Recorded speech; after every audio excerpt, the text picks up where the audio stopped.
Right-handed glove, left hand. Oops. This is a stencil that represents Sophia University. And we're going to try this. It's going to be black on white. I'm doing this because I want to show you another way to be able to do a smaller stencil. We're also going to try something called a reverse stencil.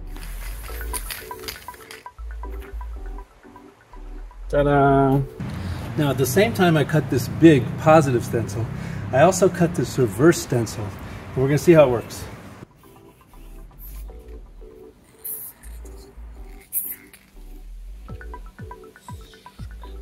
The reverse stencil is nice because it allows us to get, instead of having the dark go on the light, we can put any color we want around the light, and the light comes out when we take the stencil away.